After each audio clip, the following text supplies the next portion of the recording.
Luzon Province Realty TV. Okay, it's me again, Miss Geraldine Villarasa.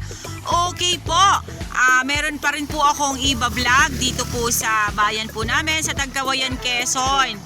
Siya naman po ay 5 hectares. Ano po, mula po doon sa town proper hanggang dito po sa property, nasa more or less po ito ay 5 kilometers lang po ang layo niya. Ano po, then cemented road naman po ang ating dadaanan. Galing po doon sa town proper hanggang dito po sa property. Yung property po ay may frontage po siya dito sa cemented road na nasa more or less po ito ay 120 meters dito po sa Barangay Road.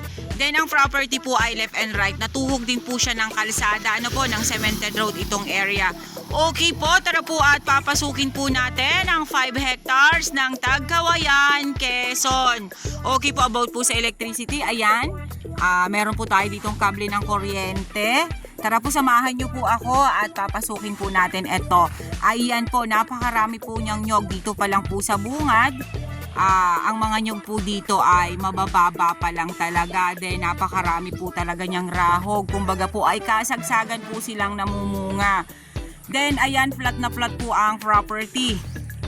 Then ang boundaries po niya dito sa side na to ay sapa na running water. Ito pong lugar na to ay sagana po talaga ito sa tubig. Ano po, kaya po wala tayong problema dito about sa source of water. Ayan po ang mga nyog. Andito po ako ngayon lang nakatayo sa Barangay Road. Ayan, tinatanaw ko lang po ang mga nyog dito sa property. Ayan, makikita naman po natin na napakarami po talaga niyang coconut. Lahat po yan ay namumunga. Kahit po yung mabababa pa ay namumunga na. Nakita naman po natin na mga nakalinyada talaga siya. Ano po? Ayan, may fruit bearings na po ako nakita dito. Meron pong star apple. Then, ayan po ang mga nyog. Yung mga coconut na na-harvest. Ayan po, dito pa rin po sa kabilang side na to. Ayan, makikita po natin, napakarami po niyang nyog. Ayan. Flat na flat po dito sa area. Ayan. Then, yun nga po sa inyo, babanggitin ko po ulit. Pag mga ganito pong klase ng property na malapit sa bayan at nasa cemented road, ay talaga pong ito ay medyo may presyo. Ano po? Pero uulitin ko po ulit, wala po sa akin ang desisyon, nasa may-ari po. Kayo po mismo ang magtatawaran para po sa magiging presyo ng property na to. Ako po ay magbablog lang, ipapakita ko lang po sa inyo, iaalo ko sa inyo. Once po na nagustuhan nyo ito, i-tripping po natin, ipapakausap ko po sa inyo ang may-ari mismo. Okay, meron pa rin po ditong Indian mango sa side na to. Then, ayan, meron po ditong avocado. Ayan. Medyo po dito sa side na to ay mabababa pa rin po yung nyug niya. May pangilan-ngilan po na namumulaklak pa lang. Then, marami pa rin po sa kanya ay namumunga. Ayan, mga namumunga po ang mga nyog. Okay, dito naman po sa side na to, medyo po siksik yung pagkakatanim. Ano po, pwede nyo naman pong yung mga maliliit dyan ay ikat nyo na para siya po ay lumaki ng mayabong or dumami pa po ang bunga niya. Kasi once po kasi na nagsiksika ng isang nyog, ay doon po pumapayat ang katawan nila. Pero kita naman po natin, ayan, napakarami po niyang bunga. Nga lang, suggestion ko nga po sa inyo, yung pong maliliit na yan, medyo wala pa pong mga bunga, pwede po nating ikat para po yung ibang mga nyog ay yumabong or tumaba. Okay, ito naman po yung kabilang side ng kalsada. Ano po, ayan, makikita po natin dito, may langka dyan. Then, ayan, nyugan pa rin po dito sa kabilang side ng kalsada. Ayan po siya. Then, ang mga nyug po niya, ayan pa rin ang mga bunga niya. Then, yun nga po, matagal nyo pa po siyang mapapakinabangan dahil mabababa pa rin po sila. Ito po yung kalsada niya, yung cemented road. Kumbaga po, ang property po ay nahati ng kalsada. Ayan. Napakarami pa rin po dito oh. Yan po yung sinasabi ko sa inyo na pwede po tayong mag-cut dyan yung mga maliliit na medyo wala pa pong mga bunga kasi nag-uumpugan po yung kanilang mga dahon. Hindi po siya may tawag po kasi sa amin yan sa Bicol. Hindi po siya kumbaga po sa tao ay hindi siya masyadong tumataba kasi nga po ay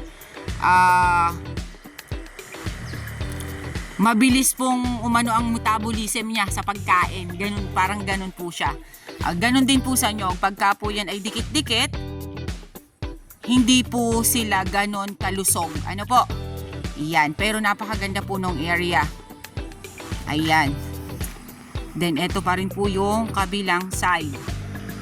Ayan pa rin po siya. Almost flat pa rin po dito sa kabilang side na to. Ano po? Napakaganda po nung area.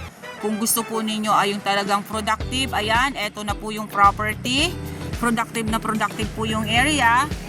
Then, along cemented road pa po siya. Malapit lang po sa bayan po ng Tagkawayan, Quezon. Napakaganda rin po nitong i-subdivide kung yung pong purpose natin ng pagbili ng property ay ima-market din po natin siya ulit. Napakaganda po nitong i-subdivide.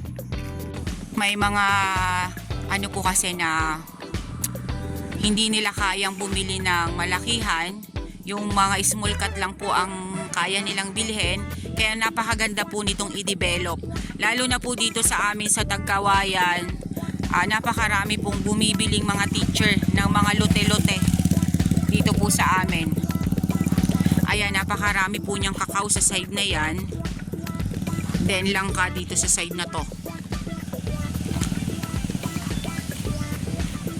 Ayan po oh, kung tutuusin po ay dun po sa ibang mga property, talagang pinapasok ko pa po siya sa kaloob-looban.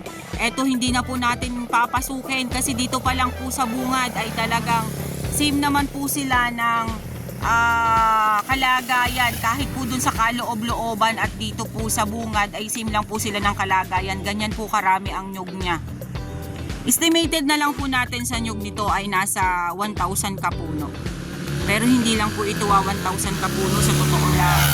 Kasi talaga pong napakarami po niyang nyog.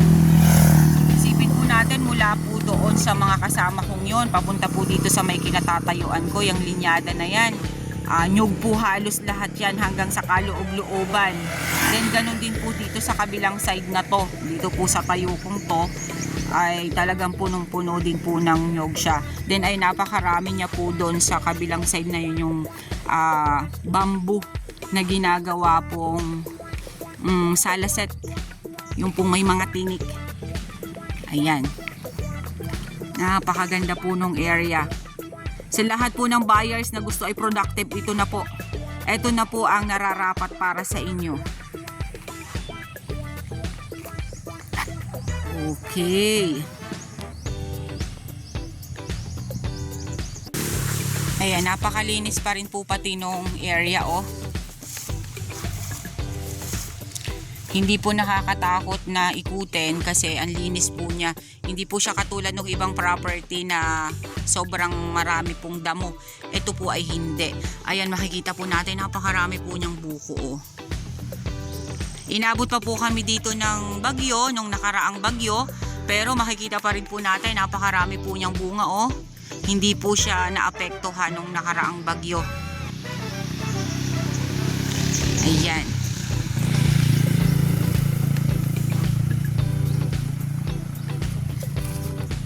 Kahit talaga yung maliliit na nyog, may mga bunga na po.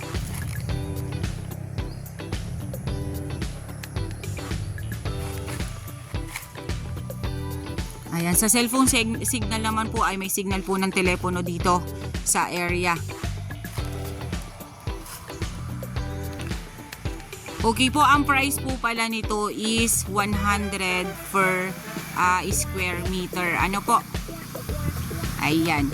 Kayo na po ang mag-uusap ni seller about sa price. Ano po? Tulad nga po ng binabanggit ko sa inyo, ako po ay nag-aahente lang.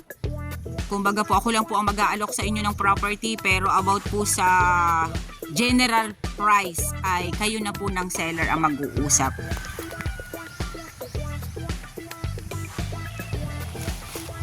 Hindi po nakakasawang tingnan. Ang swerte ko naman po ngayong araw. Dalawang property po ang na-vlog ko ngayon. Pangalawa na po ito na talagang productive po siya. Then flatland po. Then malapit po sa bayan. Yung kanina pong binag ko na 7 hectares ay along bypass road naman po siya. Then yun nga po sagana po siya sa barangay road. Ito naman po along cemented road din po siya. Nasa 5 kilometers lang po ang layo niya sa bayan po namin sa Tagkawayan, Quezon. Okay guys, sabihin nyo na po ang property namin. Dito po ito sa Tagkawayan, Quezon. 5 hectares along Barangay Road mula po sa town proper ng Tagkawayan, Quezon. Hanggang dito po sa property ay nasa 5 kilometers po ang layo niya. Then yun nga po, saganang-sagana po siya sa coconut. Then may cellphone signal po siya, may source of electricity. Ang source po ng water ay Sapa, nandun po sa boundaries. Hindi ko na po napuntahan kasi medyo po malayo-layo po yung boundaries niya dito sa pinag-umpisahanan ko kanina. Pero nandun po talaga siya, meron po talaga siya. Pero mamaya hapawan ko po ng picture para isasama ko po dito sa video ko. Then, ang price po nito is 100 per square meter. Kayo na po ang magtarwara ni seller. Ako po ay nag-aalok lang or ako po ay nag-vlog lang nito. Then, ito po ay mana po nung nagbibenta ng property. Kumbaga po ay sa magulang nila, ito pong titulo dito sa area. Then yun nga po along cemented road, 100% flat land ang property. Okay po, once again po ako po ulit ang inyong vlogger, si Miss Geraldine Villarasa. Muli po akong maglalambing, pa-like and share po ng aking mga vlog and pa-subscribe na rin po ng aking YouTube channel, Quezon Province Realty TV. Okay po sa lahat po ng buyers na nag-avail sa akin itong magtatapos ng taon na to. And sa mga buyers po na muling magtitiwala sa akin sa susunod na taon, maraming salamat po sa patuloy nyo pong pagsuporta sa YouTube channel ko, sa mga nanonood, sa mga nag-share, sa mga nagla-like. Kay Tito Joey Labarias, thank you very much Tito. Talagang napaka-supportive mo po sa akin. Thank you po kasi ako ang pinagtiwalaan mo sa property na gusto mo dito sa amin sa Tagkawayan, Quezon. Then yung sabi mo nga, pauwi ka na ng Pilipinas. Bibili ka pa ulit sa akin. Aantayin po kita Tito ha. Okay po, ingat po kayong dalawa dyan ni Tita. Okay po, thank you for watching.